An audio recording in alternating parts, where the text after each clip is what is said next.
રાજકોટ સૌરાષ્ટ્રના કોંગ્રેસના પાટીદાર આગેવાન લલિતભાઈ કગથરાનું નિવેદન। તમે ભાજપમાં ભળી જાઓ એટલે કેસ પાછા ખેંચાઈ જાય। તે સમયે સરકારે રાષ્ટ્રદ્રોહ કલમ લગાડતા પહેલા 100 વખત વિચાર કરવો જોઈએ। આંદોલનકારો પર કેસ પાછા ખર્ચવાની મને માહિતી છે। રાષ્ટ્રદ્રોહ શેના માટે કોના પર લગાવી શકાય? શું આ રમત છે? તમારી સામે આંદોલન કરે એટલે લગાવો અને ભળી જાવ એટલે પાછા ખેંચો। રાષ્ટ્રદ્રોહની કલમનો ખોટી રીતે ઉપયોગ કરેલો છે। તમે રાજકીય ઉપયોગ માટે કે પ્રજાના રક્ષણ માટે રાષ્ટ્રદ્રોહ લગાવો છો। લલિતભાઈ કગથરા। બાઇટ લલિત કગથરા, નેતા કોંગ્રેસ, પાટીદાર આગેવાન। જો જે તે સમયે પાટીદારના યુવાનો આંદોલન કરતા હતા અને પાટીદારના યુવાનો ઉપર આ દેશ સ્વતંત્ર થયો તેની પછીથી પહેલી વાર રાષ્ટ્રદ્રોહ નામની કલમ લગાડી, જેની અંદર જામીન મળવા, જેની અંદર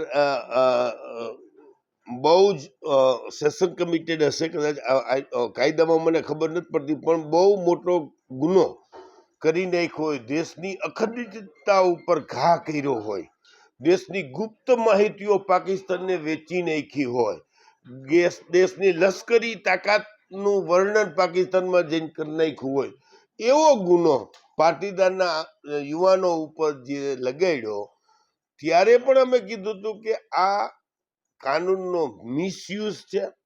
આજે પણ એ જ આંદોલનકારીઓ જ્યારે ભારતીય જનતા પાર્ટીમાં ભળી જાય અથવા ભેળવી દેવામાં આવે, તે પછી એ બધા જ જે રાષ્ટ્રદ્રોહ લગાડ્યો તો એ રાષ્ટ્રભક્ત થઈ જાય અને એના ઉપરથી કેસ પાછા ખેંચી લીધા। એટલે ક્યાંક સરકાર રાષ્ટ્રદ્રોહી છે, રાષ્ટ્રદ્રોહી એવું હું સ્પષ્ટ માનું છું। અને મિસયુઝ જે રીતે કરી રહી છે રાજકીય રીતે, એ ખરેખર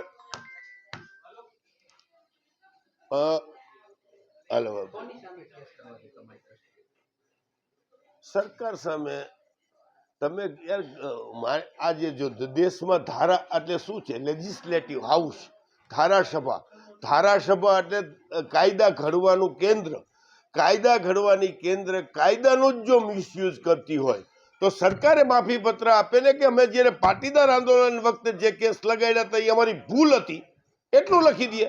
આજે સરકાર એમ કહે કે પાટીદાર આંદોલન વખતે અમે જે પ્રશ્ન આજે અમે કેસ પાછો ખેંચી છીએ એ અમારે રાજકીય દબાણને હિસાબે ખેંચવો પડે છે, એવું તો કંઈક કહેવું પડશે ને।